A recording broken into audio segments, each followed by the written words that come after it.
Nous vous informons que ce programme est déconseillé aux moins de 10 ans. Le meurtre d'une mondaine d'Atlanta. C'est vraiment incroyable que quelqu'un ait pu faire ça uniquement pour l'argent. Un millionnaire ambitieux. Je crois que la vérité a enfin une opportunité d'éclater. Palm Beach, le fleuron de la haute société américaine, est l'une des villes les plus glamour du monde. Jusqu'où quelqu'un peut-il aller pour figurer sur une liste d'invités prestigieux, pour fréquenter les endroits les plus huppés? Découvrons-le dans cet épisode de Crime en haute société.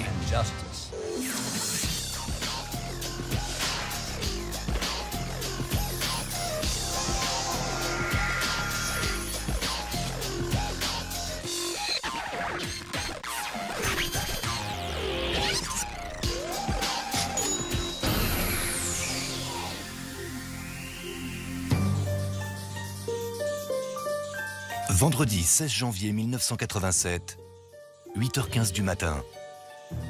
Sur Slayton Drive, dans le quartier chic de Buckhead, à Atlanta, une porte est restée ouverte. À l'intérieur, une femme sans vie gît à côté d'un bouquet de fleurs. Son nom est Lita Sullivan.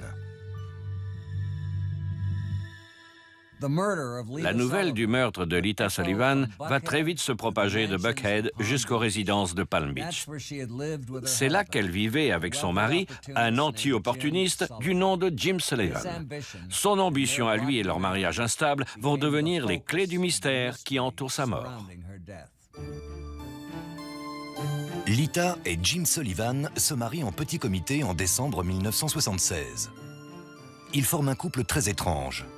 Pour Jim, ce n'est qu'une étape d'un voyage qui a commencé 29 ans plus tôt dans les rues malfamées du célèbre quartier sud de Boston. Jim grandit dans la pauvreté, mais il est plein de ressources. L'une de ses principales qualités est le charme, et il en fait bon usage. Jim Sullivan pouvait charmer n'importe qui. Il pouvait être très charismatique. Il avait ce faux accent de la bourgeoisie bostonienne et il était plein de sollicitude. Il pouvait paraître extrêmement charmant. Il est aussi ambitieux et impitoyable.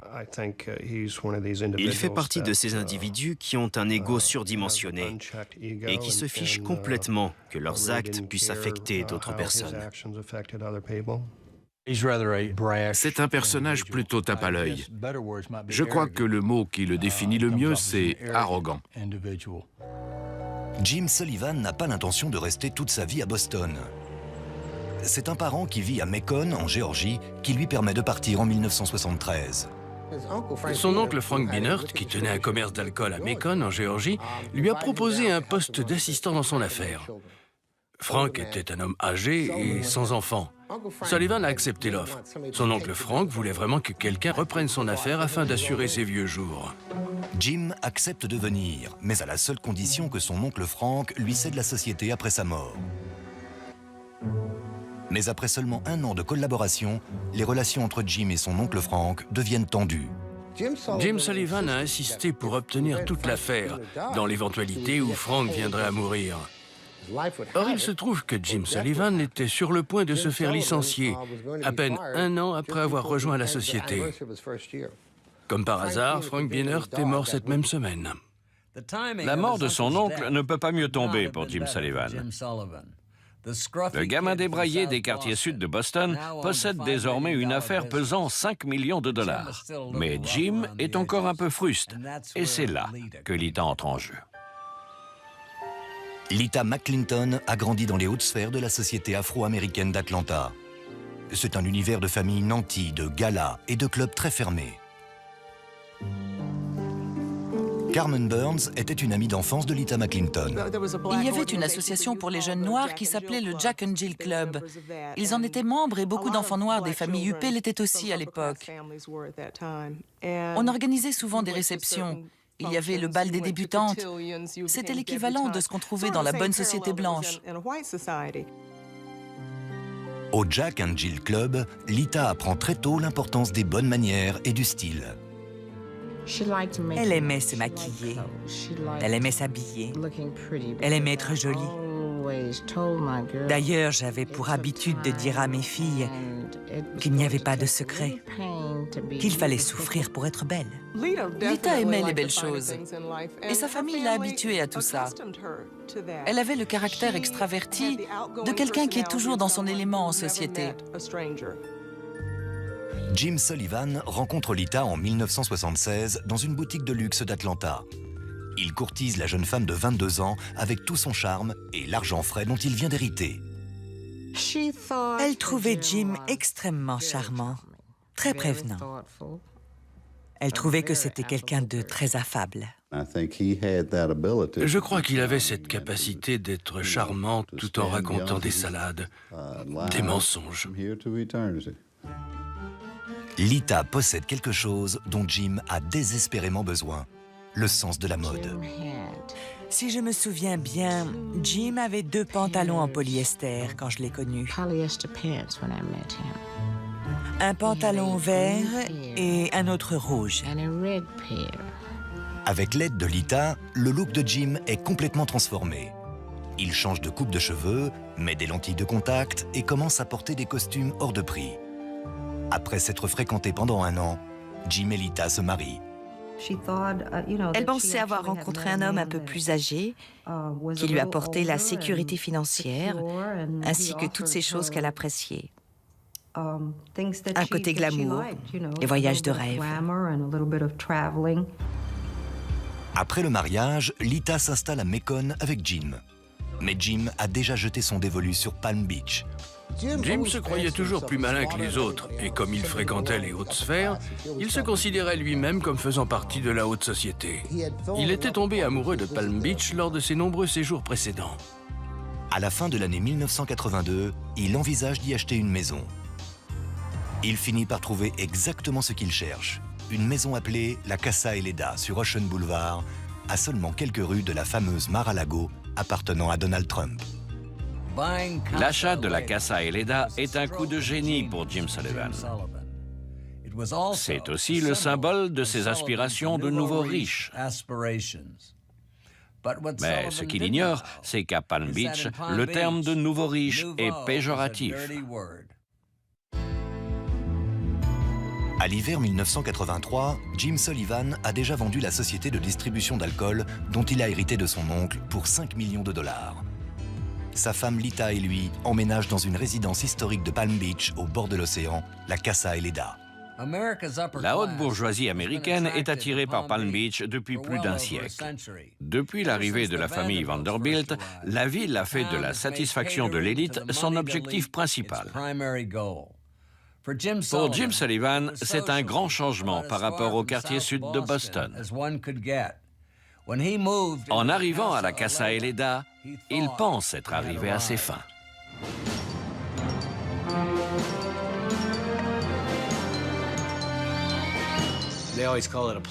On appelle ça le terrain de jeu.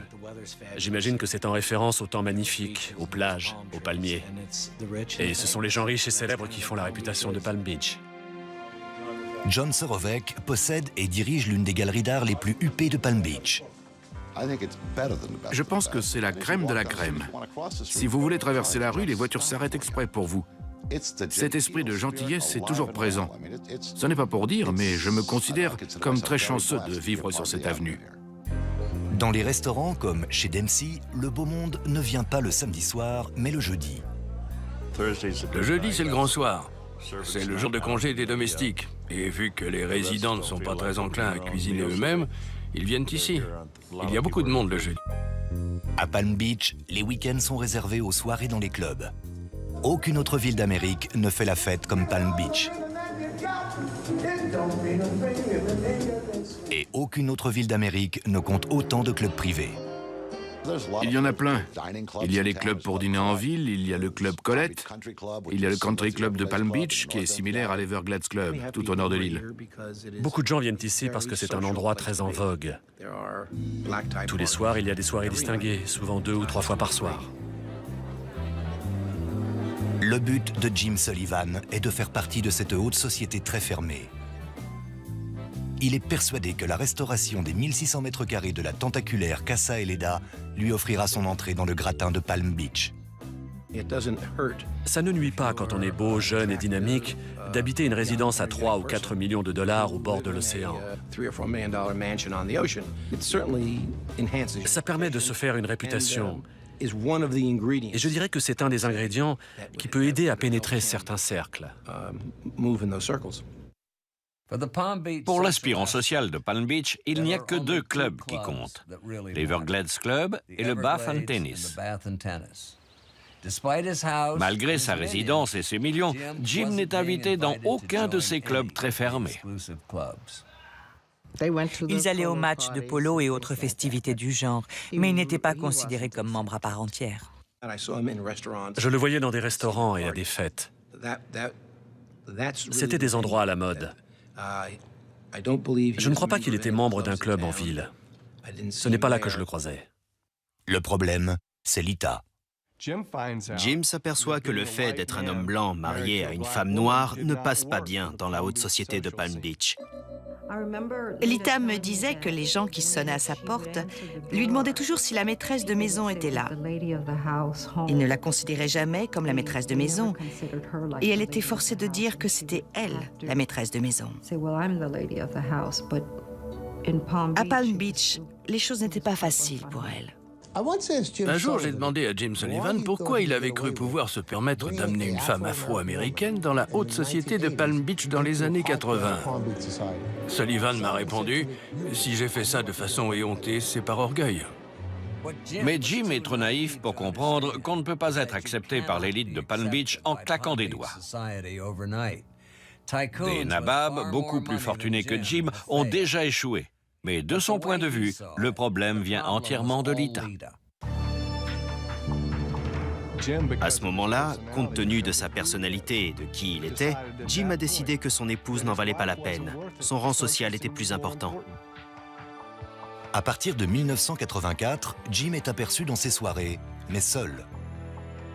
Il accepte des invitations dans les fêtes des résidences voisines, au dîner de collecte de fonds à 1 000 $ l'assiette et au gala de charité. Il accepte également d'autres sortes d'invitations. Alors qu'elle était brune, elle a commencé à trouver des mèches de cheveux blonds dans le lavabo, dans le lit et à d'autres endroits.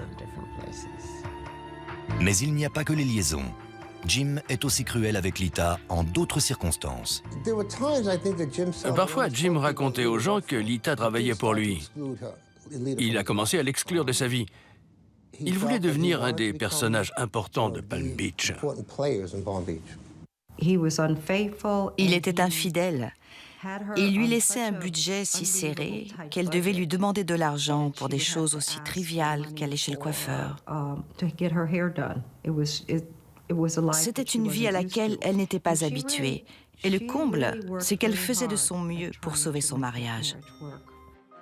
Malgré le comportement de Jim, Lita n'est pas disposée à faire une croix sur son mariage. Mais avant que Jim ne lui promette de changer, il insiste pour lui faire signer un contrat post-nuptial. Voulant à tout prix sauver son mariage, elle accepte.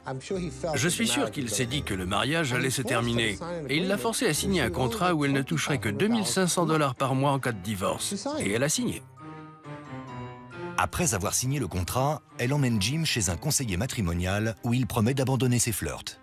Il scelle même sa promesse avec une bague en diamant à 28 000 $. Le diamant est peut-être éternel, mais la promesse de Jim ne tient même pas un mois. Elle était chez elle et elle a trouvé des sous-vêtements qui ne lui appartenaient pas. Elle s'est dit que c'était la goutte d'eau qui faisait déborder le vase. Elle a immédiatement fait ses valises et elle est rentrée à Atlanta.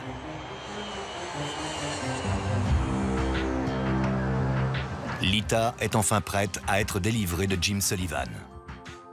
En août 1985, après s'être installée dans une maison de Buckhead à 400 000 $, elle demande le divorce. À l'automne 1985, Lita Sullivan est de retour à Buckhead. Avec sa famille et ses amis, elle tente de mener une vie normale, dans l'attente de l'issue de son divorce avec Jim Sullivan. Divorcer de Jim Sullivan est une chose. Obtenir quelque chose de lui en est une autre. Pour sauver son mariage, Lita a signé un contrat post-nuptial. Mais à son divorce, elle demande la moitié des biens, y compris la Casa Eleda. Si Lita gagne son procès, les jours de Jim en tant que ponte de Palm Beach sont comptés. La loi sur le divorce en Géorgie offre à Lita une chance d'obtenir ce qu'elle veut. En Géorgie, une action en divorce n'est pas intentée devant un juge, mais devant un jury. Les preuves d'adultère, de violence conjugale ou de cruauté, si elles sont exposées lors d'un procès devant un jury en Géorgie, peuvent rendre l'issue très incertaine. Elle aurait forcément gagné la sympathie du jury. Une jeune notable noire ici, à Atlanta, devant un jury probablement à prédominance noire, elle s'en serait certainement très bien tirée. Après avoir été un atout, Lita est devenue un obstacle. Et Jim sait comment contourner les obstacles. Si le contrat était respecté, il s'en tirerait à bon compte. D'un autre côté, s'il n'était pas respecté, elle récupérerait la moitié de ses biens, que j'avais estimés à l'époque à environ 4 millions de dollars. La maison en valait 3 et son hypothèque était encore de 900 000 dollars. En d'autres termes, Jim aurait été fini. Il aurait pu dire adieu à la grande vie à Palm Beach. La seule façon pour Jim Sullivan de conserver sa propriété et son argent, c'est qu'elle abandonne volontairement les poursuites, ce qu'elle n'avait pas l'intention de faire. Ou alors, il fallait qu'elle disparaisse de la circulation. Le matin du vendredi 16 janvier 1987, Lita Sullivan se prépare à passer la vitesse supérieure pour récupérer la moitié des biens du couple. Ce matin-là, elle est attendue au tribunal d'Atlanta. Un juge doit déterminer si le contrat post-nuptial qu'elle a signé avec Jim est contraignant ou si elle peut être autorisée à porter son affaire devant un jury. Mais Lita n'atteindra jamais le tribunal.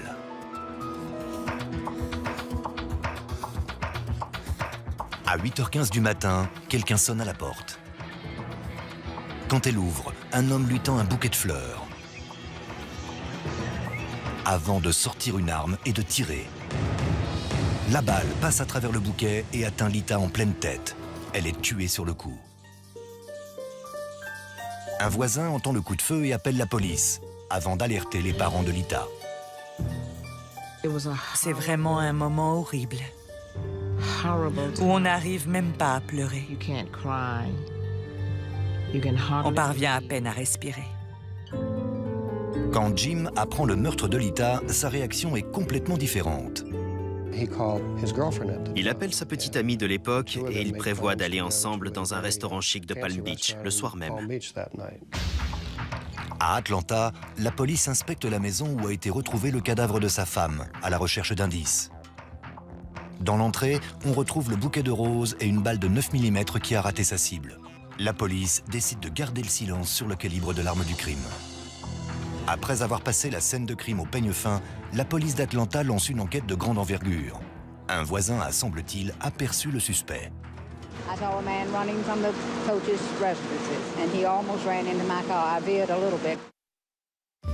Le voisin décrit un homme dégarni d'1,80 m, ce qui permet à la police de dresser un portrait robot. Un autre voisin a vu 3 hommes quitter le quartier à toute allure dans une petite voiture blanche. La police rend alors visite à tous les fleuristes de la zone à la recherche d'une personne qui aurait acheté des roses ces derniers jours. L'enquête a révélé que 2 autres individus s'étaient rendus chez un fleuriste à 1 kilomètre de là et avaient acheté des fleurs ce matin-là. Les enquêteurs découvrent également que 3 hommes conduisant une petite voiture japonaise blanche sont descendus dans un hôtel proche de la maison quelques jours avant le meurtre. Ils s'y sont tous présentés sous de faux noms. Les relevés téléphoniques de l'hôtel indiquent que ces hommes ont passé 3 appels à la résidence de Jim Sullivan à Palm Beach. Puis c'est un photographe local qui apporte un nouvel indice. À la demande de Jim Sullivan, George Pearl devait filmer en vidéo le contenu de la maison de Lita pour s'en servir lors des audiences du divorce. Mais la veille du meurtre, les avocats de Sullivan annulent brusquement le tournage. Quand je les ai appelés pour savoir pourquoi on abandonnait cet enregistrement vidéo alors qu'il en avait vraiment besoin pour son procès, on m'a dit qu'il n'avait plus envie de le faire, qu'il avait annulé. La police d'Atlanta est persuadée que Jim Sullivan est impliqué d'une façon ou d'une autre dans le meurtre de Lita. Mais du côté de Palm Beach, Jim a une autre théorie qu'il diffuse à qui veut l'entendre. Jim lançait toutes sortes d'accusations. Il n'était soi-disant pas responsable, pas coupable. Il n'avait aucune raison de faire ça. Il se trouvait loin d'ici. Il a commencé à essayer de salir le passé de Lita, de faire croire qu'elle se droguait et que son meurtre était lié à une histoire de drogue. Carol Wright est reporter à Palm Beach depuis 1983. Il sous-entendait que Lita avait des problèmes de drogue. Il n'y a jamais eu de preuves allant dans ce sens. Mais je crois que beaucoup de gens y ont cru, et ont cru en son innocence. Pour beaucoup, il ne pouvait pas y être impliqué vu qu'il se trouvait à Palm Beach, alors qu'Atlanta était à des centaines de kilomètres de là, dans un autre État. Le lundi 18 janvier, des enquêteurs d'Atlanta se rendent à Palm Beach. Ils interrogent Jim Sullivan et saisissent ses relevés téléphoniques. Un appel en particulier retient leur attention. C'est un appel en PCV reçu depuis la cabine téléphonique d'une aire d'autoroute située à 40 minutes en voiture de la scène de crime à Buckhead. Un appel passé 40 minutes après le meurtre. En quittant Atlanta, l'un d'entre eux a passé un coup de fil à Sullivan pour lui transmettre ce qu'on pense être un signal codé. Nous supposons qu'il lui a donc adressé ce code afin de lui faire savoir que le meurtre avait bien eu lieu. Mais la police n'a toujours pas de preuves directes reliant Sullivan au meurtre. C'est en février que les enquêteurs font une nouvelle découverte. Lors d'un coup de fil passé à un vieil ami de Macon, et alors qu'il est sur écoute, Jim affirme que Lita a été tuée par une arme de calibre 9 mm. C'est ce qu'on appelle un pistolet automatique de 9 mm. Apparemment, il a 9 cartouches ou balles. Appelle ça comme tu veux, au lieu des 5 ou 6 qu'on trouve d'habitude. Cette découverte est une offrande pour les enquêteurs. C'est exactement pour cette raison qu'ils ont tenu secret le calibre de l'arme. Pour que le tueur la décrive et se trahisse par la même occasion. Et bien entendu, la personne qui indique le calibre n'est autre que Jim Sullivan. Mais cette nouvelle preuve ne garantit aucunement que Sullivan va bientôt payer pour son crime. Un homme aussi riche et rusé que lui ne va pas tomber sans livrer bataille. Nous sommes en avril 1987, 4 mois après le meurtre de Lita Sullivan. Pendant ces 4 mois, les enquêteurs ont rassemblé un certain nombre de preuves qui semblent toutes accuser Jim Sullivan. Le mobile de Sullivan est clair. Sans sa résidence ou son argent, il peut dire adieu à Palm Beach. Mais sa mise en examen n'est en aucun cas une chose entendue.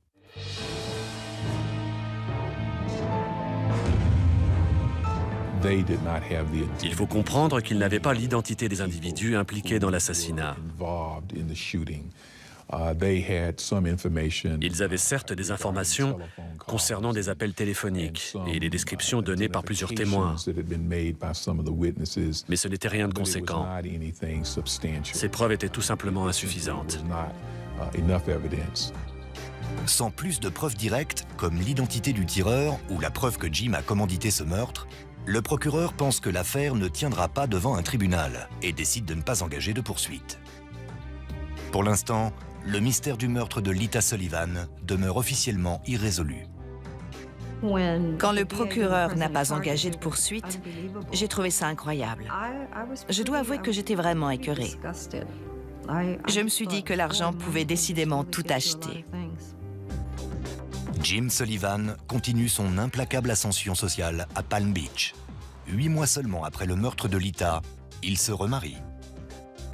Il est tombé amoureux d'une femme du nom de Suki Ayukani. Ça a été déterminant pour son statut. Elle était exotique, elle était asiatique.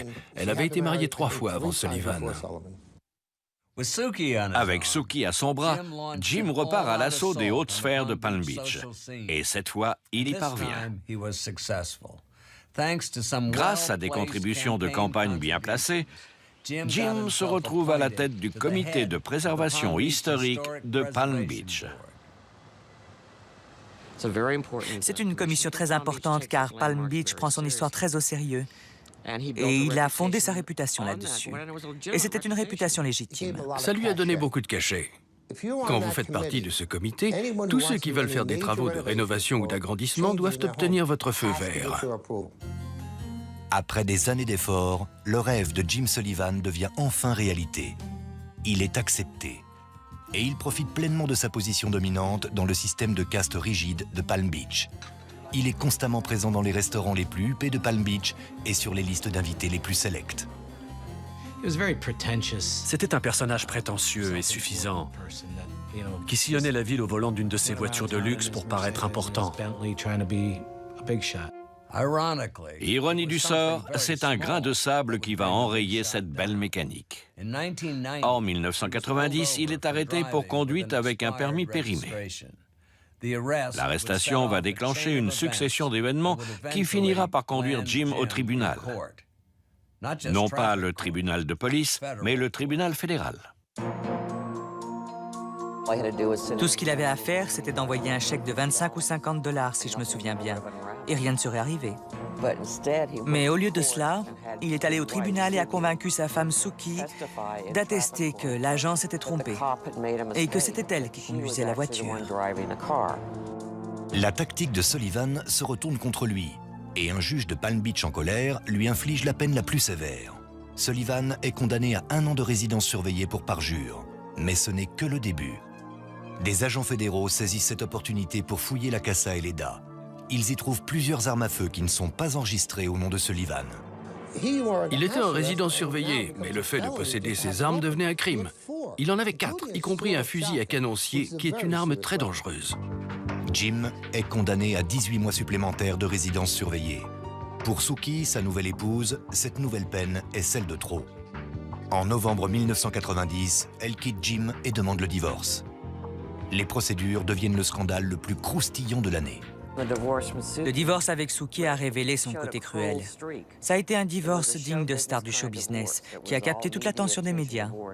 Il s'est donné beaucoup de mal pour apporter tous les habits et les objets personnels de sa femme, afin de montrer qu'elle était accro au shopping. Et puis, il avait toujours ce demi-sourire arrogant du genre « Tu ne m'auras pas. Tu peux toujours essayer, mais tu ne m'auras pas. » Mais Sookie n'est pas Lita. Jim Sullivan sous-estime grandement l'expérience des tribunaux de sa femme, 3 fois divorcée. Pendant le procès, Sookie fait une allégation qui ébranle littéralement la cour de Palm Beach.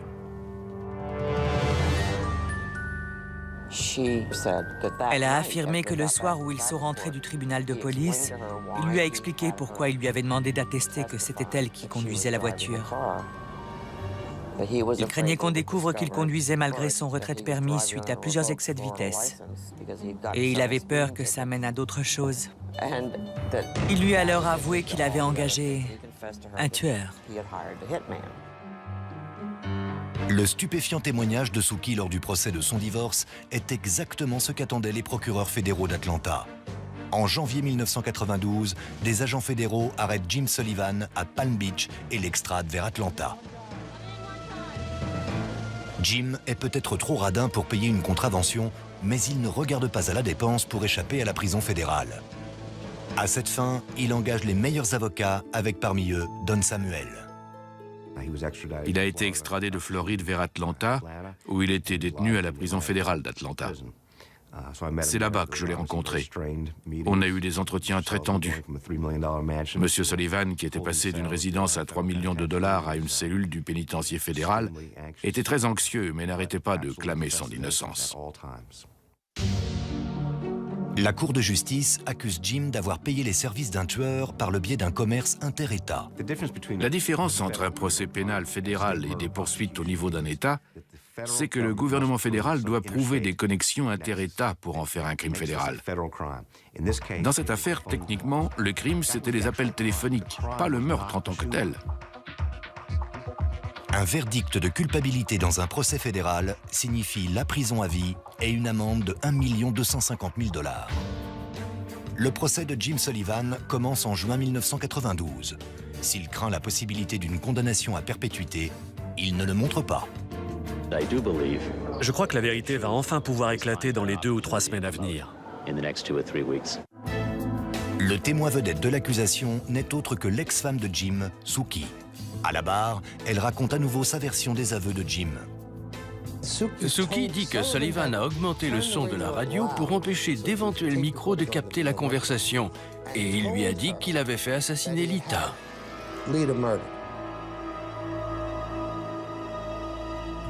C'est une allégation renversante. Si le jury croit au témoignage de Sookie, Jim Sullivan peut s'attendre à un changement radical de mode de vie. Mais il y a deux justices en Amérique, celle des très riches et celle des autres. Jim bénéficie des talents de ses avocats très cher payés, notamment quand ceux-ci démontent le témoignage de Sookie, révélant au passage certains épisodes louches de son passé. Sookie avait un passé sordide, alors ils ont essayé de l'utiliser contre elle. Ils l'ont traitée de croqueuse de diamants en disant qu'elle était avec lui uniquement pour l'argent. Notre position au procès a été de dire que le témoignage de Sookie était motivé uniquement par des soucis d'ordre financier et par le fait qu'elle pensait gagner plus d'argent dans la procédure de divorce si Jim Sullivan était en prison. La crédibilité de Sookie en tant que témoin étant mise en doute, les procureurs du gouvernement se concentrent sur les relevés téléphoniques qui associent Jim aux trois hommes mystérieux. Mais il y a un problème. Ce que le gouvernement ne pouvait pas faire, et c'était crucial, c'était de prouver le contenu des appels téléphoniques. Et dans le procès fédéral, la question n'était pas de savoir si Jim avait organisé le meurtre de sa femme, mais si ces appels téléphoniques étaient liés au meurtre. C'est ce qui en faisait un crime fédéral. Comme le gouvernement ne peut pas prouver le contenu des appels, la puissante équipe d'avocats de Jim demande au juge Marvin Shub d'abandonner les poursuites. Le sort de Jim Sullivan est en suspens.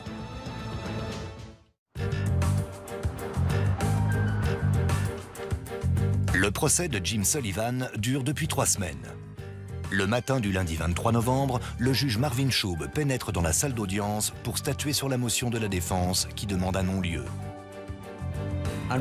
Le lundi 23 novembre, à 10 h du matin, la décision tombe et fait l'effet d'une bombe. Le juge Marvin Shub prononce un non-lieu. J'étais sidérée, et je crois que c'était le cas de tout le monde. J'étais triste pour ses parents, pour sa sœur. Je me suis sentie mal. Et j'ai eu un sentiment de haine. Le mot est peut-être un peu fort. Je me suis demandé s'il y avait une justice. Je ne comprenais pas. Il y a eu des réactions de surprise dans la salle. J'ai eu de la peine pour la famille et pour les parents, car ils pensaient vraiment que ça irait jusqu'au bout. C'est ce que tout le monde croyait. Et il ne faut pas oublier que le juge lui-même a dit qu'il abandonnait les poursuites à contre-cœur. La question clé était de connaître le contenu de ces appels téléphoniques. Le gouvernement ne pouvait que formuler des hypothèses, qui ne sont jamais suffisantes pour envoyer un homme en prison à vie. Jim Sullivan s'estime entièrement innocenté. Je n'ai rien à voir avec la mort de Lita. Sa mort a été une grande tragédie. Grâce à Dieu et à mes avocats, cette épreuve est terminée. Mais l'épreuve de Jim est loin d'être terminée. Quand il retourne à Palm Beach, Jim s'aperçoit rapidement que ses habitants sont moins compréhensifs que le juge fédéral. Il n'est plus le bienvenu.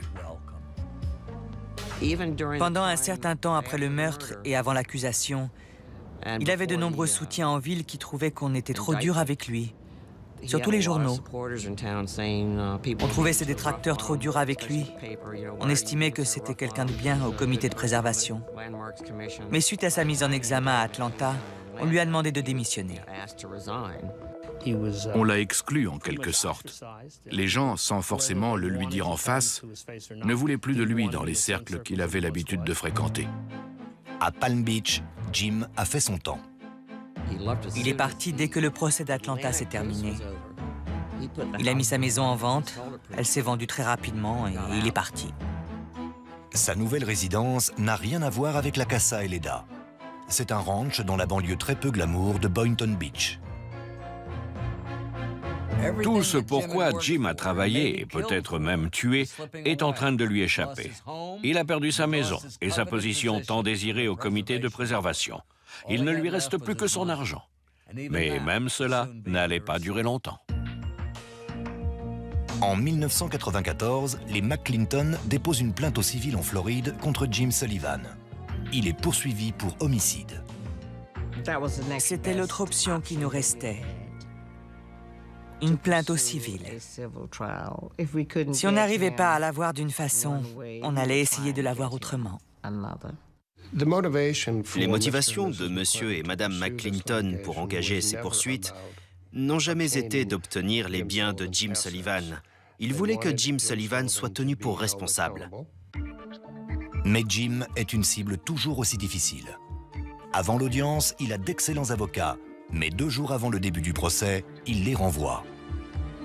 Il explique à la cour qu'il n'a plus un sou et qu'il compte assurer sa propre défense. Je crois que la stratégie de M. Sullivan était de se retrouver dans un procès contre 2 avocats. Ainsi, le jury aurait de la peine pour lui et lui accorderait le bénéfice du doute. Tout ce qu'il avait à perdre dans un procès civil, c'était de l'argent.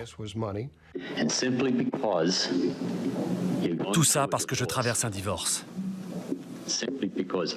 Tout ça parce que je traversais un divorce avec Suki. Je veux dire avec Lita. Tout ça n'annule pas pour autant les sentiments que j'ai eus pour une femme que j'ai épousée uniquement par amour.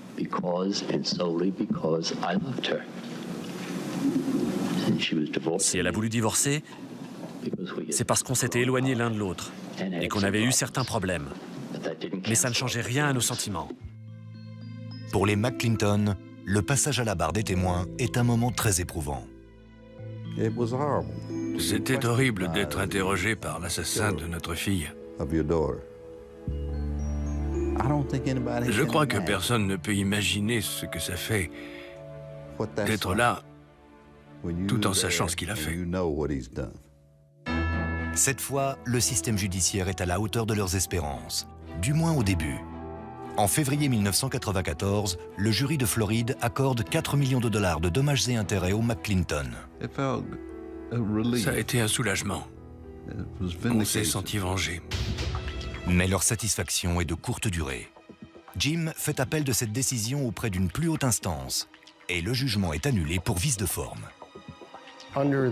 En droit pénal, l'État a toute la vie d'une personne pour intenter un procès pour meurtre. Il n'y a pas de prescription. En revanche, en droit civil, la victime ou la famille de la victime ne bénéficie que d'une période de 2 ans pour agir. L'élément clé de cet appel était la prescription. Ainsi, malgré les preuves contre lui, les appels téléphoniques d'Atlanta, sa connaissance de l'arme du crime et son mobile évident, Jim Sullivan reste un homme libre. Jim Sullivan semble avoir plus de vie qu'un chat. Mais la justice n'en a pas encore fini avec lui. En janvier 1998, l'affaire Sullivan figure au sommaire de l'émission télévisée Extra.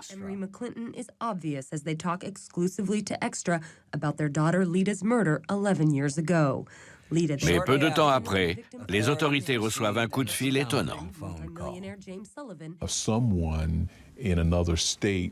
Quelqu'un dans un autre État a vu l'émission et s'est souvenu tout particulièrement de l'épisode de la livraison d'un bouquet de roses ou d'une boîte de fleurs à la porte de Madame Sullivan.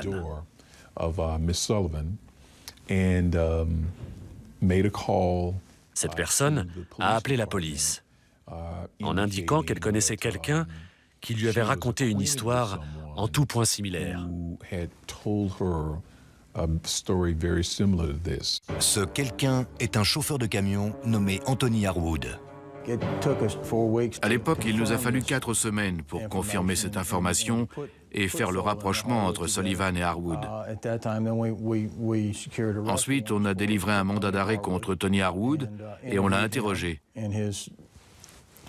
Dans la déclaration qu'il nous a donnée, il a cité M. Sullivan comme étant celui qu'il avait engagé pour assassiner Lita. Harwood affirme aux enquêteurs que Sullivan l'a payé, lui et 2 autres hommes, 25 000 $ pour assassiner Lita. C'est la preuve qu'attendaient les autorités. Elles ont maintenant un témoin qui peut relier Jim Sullivan au meurtre de Lita. En mai 1998, 11 ans après la mort de Lita, le procureur d'Atlanta donne une conférence de presse. Nous sommes ici aujourd'hui pour annoncer l'émission d'un mandat d'arrêt à l'encontre de James V. Sullivan. Pour Jim Sullivan, le couperet est enfin en train de tomber. Mais celui qui a déjà échappé à la justice peut-il réitérer son exploit? Pendant 11 ans, malgré son statut de suspect numéro 1, Jim Sullivan a évité la condamnation pour le meurtre de sa femme, Lita. Mais au printemps 1998, la justice semble enfin le rattraper. L'arrestation d'un camionneur qui affirme que Sullivan l'a payé pour tuer Lita se révèle être le chaînon manquant de cette affaire. Parfois, rien ne remplace l'argent quand il s'agit d'échapper au système juridique. Cette fois, ce n'est pas l'argent, mais la chance qui fait défaut à Jim Sullivan. Toutefois, les autorités vont faire une chose qui va effarer les observateurs. Le bureau d'enquête de Géorgie a appelé l'avocat de Sullivan pour demander que son client vienne se rendre de lui-même le lendemain. L'avocat a dit qu'il le ferait sans problème. Ce n'est pas ce qui s'est passé. Jim Sullivan s'est volatilisé. Il a disparu. Au lieu de se déplacer jusqu'en Floride pour l'arrêter, les autorités font naïvement confiance à Jim Sullivan pour qu'il se rende à la police. Depuis le printemps 1998, Jim Sullivan est un fugitif aux yeux de la justice. Toutes les tentatives pour le localiser ou le contacter ont échoué. Jim Sullivan, vous êtes le plus grand lâche que je connaisse. Vous l'avez toujours été et vous le serez toujours. Si vous êtes innocent, comme vous le prétendez, revenez et livrons bataille encore une fois, vous et moi. Une récompense de 500 000 $ est offerte pour quiconque livrerait une information menant à l'arrestation de Jim Sullivan. Son signalement a été rapporté aux enquêteurs depuis des endroits aussi éloignés que Bangkok et aussi proches que Palm Beach. En avril 1997, Jim Sullivan a été aperçu alors qu'il entrait dans le port de Caracas, au Venezuela. On sait qu'il a quitté le Costa Rica pour se rendre au Venezuela. À partir de là, on a perdu sa trace. Comme il a un passeport irlandais, certaines rumeurs prétendent qu'il est en Irlande. Je crois que Sullivan a acheté une maison et qu'il se trouve dans une zone entre le Panama et le Costa Rica, deux pays frontaliers. À mon avis, c'est là que se trouve Jim Sullivan en ce moment. C'est Mark Giuliano, agent du FBI, qui supervise la traque mondiale du fugitif Jim Sullivan. On travaille avec les autorités du Costa Rica, du Venezuela, de Thaïlande et d'Irlande du Nord, pour ne citer qu'elles. J'ai bon espoir qu'on finira par retrouver M. Sullivan. Ceux qui sont familiers de l'affaire pensent que l'amour de l'argent causera la perte de Jim Sullivan. Il y a quelqu'un quelque part qui sait où se trouve Jim Sullivan. Une personnalité du milieu bancaire, à l'échelle locale ou internationale, peut retrouver Jim Sullivan par le biais de son argent. Je crois qu'il finira par se faire attraper quelque part dans ce pays. Quand il reviendra pour un besoin quelconque, il sera soit assez arrogant pour espérer revenir sans se faire prendre, soit assez fauché pour organiser un retour motivé par l'argent. Il y a un vieil adage qui dit qu'on ne peut pas se cacher éternellement. Et j'y crois fermement. Son dossier reste ouvert et on a des agents ici et à l'étranger qui le recherchent pour le livrer à la justice. Le 2 juillet 2002, 2 semaines à peine après la première diffusion de ce programme, Jim Sullivan a été arrêté dans un luxueux hôtel de Thaïlande suite à un appel anonyme au FBI. Après son arrestation, il a déclaré à des journalistes qu'il voulait rentrer aux États-Unis pour laver son nom. Jim Sullivan avait du pouvoir et des privilèges. 15 ans après la mort de Lita, justice allait enfin être rendue. Ici Dominique Dunn, merci de nous avoir suivis.